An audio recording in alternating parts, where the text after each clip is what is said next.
तो कांग्रेस प्रदेश में आपसी कलह जग जाहिर है। आए दिन कांग्रेस प्रदेश में आपसी कलह देखने को मिल रही है। ऐसे में प्रदेश अध्यक्ष की ओर से पार्टी विरोधी कार्य के आरोप में प्रदेश कांग्रेस की अनुशासन समिति के अनुशासन कार्रवाई की अनुशंसा पर आपको बता दें कि आलोक कुमार दुबे, लाल किशोर नाथ शाहदेव, राजेश गुप्ता छोटू और साधु चरण गोप की तत्काल प्रभाव से 6 साल के लिए झारखंड प्रदेश कांग्रेस कमेटी की तरफ से पार्टी से निलंबित कर दिया गया है। आपको ये भी बता दें, निलंबन के बाद निलंबित नेताओं ने कहा है कि कांग्रेस प्रदेश अध्यक्ष गणेश परिक्रमा और चाटुकारिता करके प्रदेश अध्यक्ष की कमान में आए हैं। हमारे रग रग में कांग्रेस की विचारधारा है, हम आजीवन कांग्रेसी ही रहेंगे। प्रदेश अध्यक्ष व्यक्तिगत रूप से हम चारों पर दुश्मनी साध रहे हैं। हम सब इस मामले पर राष्ट्रीय अध्यक्ष राहुल गांधी से भी मुलाकात करेंगे और ये भी बताया कि कांग्रेस के राष्ट्रीय अधिवेशन जो रायपुर में होने वाली है उसमें धरना भी देंगे। तो लगातार कांग्रेस प्रदेश में जो आपसी कलह हो रही है वो अब जगजाहिर हो गई है। इन चारों पर अनुशासनहीनता का आरोप लगा था और उसके बाद इन चारों नेताओं को निलंबित किया गया पार्टी से। वरना जिला अध्यक्षों के मनोनयन में शायद सोनिया गांधी जी ने अपने 22 वर्षों के प्रदेश अध्यक्ष की कमान रहते हुए बगैर महिलाओं के 33% के आरक्षण का एक भी कमेटी अप्रूव नहीं किया था। बगैर दलितों के, बगैर अल्पसंख्यकों के एक भी कमेटी को उन्होंने अप्रूवल नहीं दिया था। मैं मानता हूं आपने बाद में उसको जरूर किया, लेकिन तब तक साइकिल पंक्चर हो चुका है। आपकी मानसिकता लोगों के सामने आ गई। एआईसीसी के चुनाव की प्रक्रिया में रायपुर अधिवेशन में हम जाएंगे, रायपुर हम धरना देंगे। वहाँ हम वो लोग थोड़ी हैं कि हम आपके निर्णय कहीं आप चले, हम जाएंगे, एआईसीसी जाएंगे। हम राहुल गांधी जी हमारे नेता हैं जिन्होंने भारत जोड़ने का काम किया, वहाँ जाएंगे। हम जाएंगे लोगों के पास। आप हमारी सामाजिक प्रतिष्ठा का हनन कर सकते हैं और आपने वो पूरा प्रयास किया और आप जिस मकाम पर गए वो आपने सबसे अंतिम अस्त्र का प्रयोग कर दिया हम लोगों के ऊपर में। पार्टी से निलंबन का फैसला तब होते हैं, आप दूसरे दलों से गए हुए लोगों को पार्टी में ला रहे हैं। जो लोग पार्टी के खिलाफ चुनाव लड़े, ऐसे लोगों को आपने पार्टी में लाया। सोनिया गांधी के मूल सवाल पर आपने पार्टी छोड़कर चुनाव लड़े थे। आप कोरोना काल में, महामारी में आप घरों में विश्राम कर रहे थे और आज आप हमको अनुशासन का पाठ पढ़ा रहे हैं। ये बिल्कुल लोकतांत्रिक है, असंवैधानिक है और ये निलंबन कांग्रेस पार्टी में तो ये होता ही नहीं है। तो कांग्रेस, झारखंड कांग्रेस प्रदेश में जिस तरह की कला, आपसी कला है वो खुलकर अब सामने आ गई है, जगजाहिर हो गई है। और आपने देखा भी कि किस तरह से पार्टी विरोधी काम करने के लिए कर रहे थे ये चारों नेता, और ऐसे में इन चारों को अब 6 साल के लिए पार्टी से निलंबित कर दिया है। इस पर ज्यादा जानकारी के लिए हमारे साथ संवाददाता राहुल लगातार जुड़े हुए हैं। राहुल, झारखंड कांग्रेस प्रदेश कमेटी ने इन चारों नेताओं को सीधे 6 साल के लिए पार्टी से बाहर का रास्ता दिखा दिया। जी बिल्कुल, जिस तरीके से आप देखेंगे कि 2 दौर की बैठकें हुई अनुशासन समिति की, और अनुशासन समिति ने पहली बार जो बैठक की उसमें इन नेताओं को 14 दिन का समय दिया कि आप जवाब दीजिए।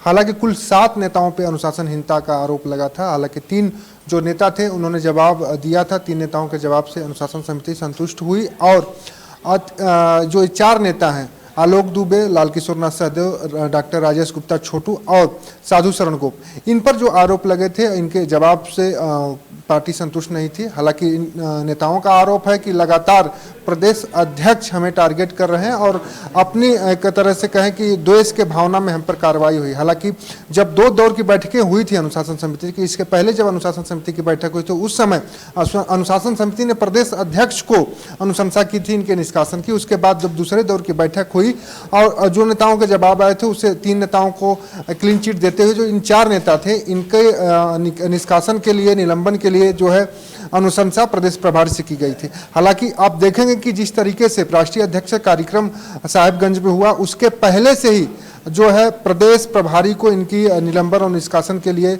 अनुशंसा कर दी गई थी, लेकिन उस समय तक पार्टी ने कोई एक्शन नहीं लिया।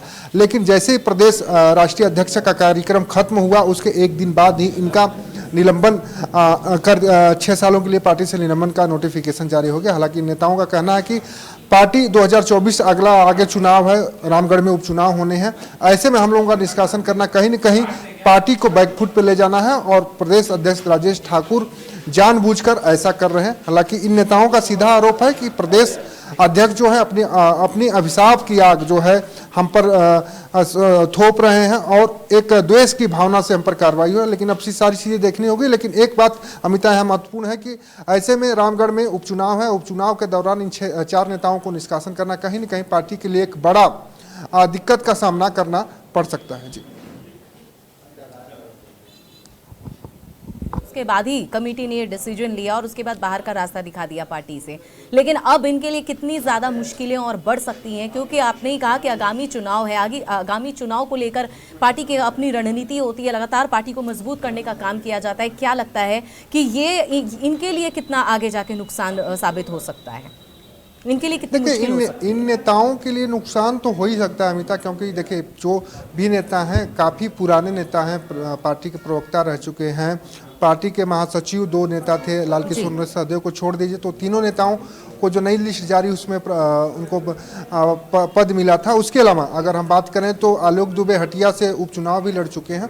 तो ऐसे में हम कह सकते हैं कि पुराने नेता थे, NSY से जुड़े हुए लोग नेता थे, लेकिन ऐसे में इनका निष्कासन होना कहीं ना कहीं पार्टी के लिए एक क्षति देखी जा रही थी। लेकिन जिस तरीके से इन लोगों का आरोप लग रहा था कि अनुशासनहीनता कर रहे हैं, हालांकि इन पे अनुशासनहीनता का आरोप तब से लगना स्टार्ट हुआ जब से प्रदेश अध्यक्ष राजेश ठाकुर बनाए गए। तभी से लगातार इन नेताओं पे आरोप लगता रहा कि नेता जो है अनुशासनहीनता कर रहे हैं, पार्टी के गाइडलाइन से हटकर कार्य कर रहे हैं। हालांकि ये सारी चीज़ें अब देखने वाली होगी। हालांकि इसके पहले जो है प्रदेश अध्यक्ष राजेश ठाकुर से एक सवाल किया गया था इन नेताओं को लेकर, तो उस समय उन्होंने कहा था कि वो किसी व्यक्ति का विरोध कर रहे हैं, यानी हमारा विरोध कर रहे हैं, पार्टी का विरोध नहीं कर रहे हैं, इसलिए उन पर कार्रवाई किसी तरह की कार्रवाई करना उचित नहीं हो। लेकिन अब जो कार्रवाई हुई कहीं न कहीं इन नेताओं पर जो राजनीतिक भविष्य है उसके लिए दिक्कत होगी। हालांकि नेता कह रहे हैं कि अभी भी हम राष्ट्रीय अध्यक्ष और राहुल गांधी से मिलेंगे और प्रदेश की जो हमारी जो शिकायतें हैं शिकायतें करेंगे और द्वेष की भावना से हमें पार्टी से निकाला गया है।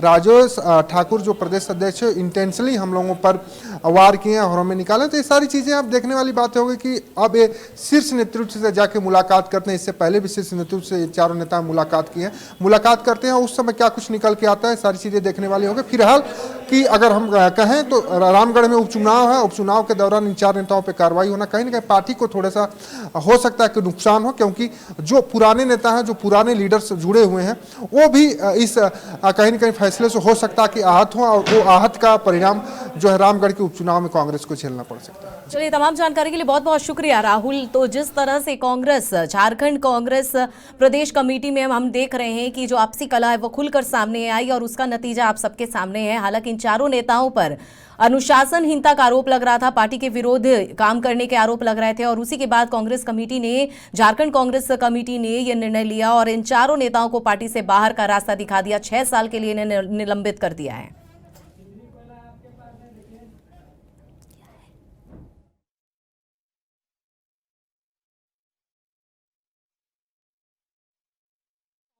ये 4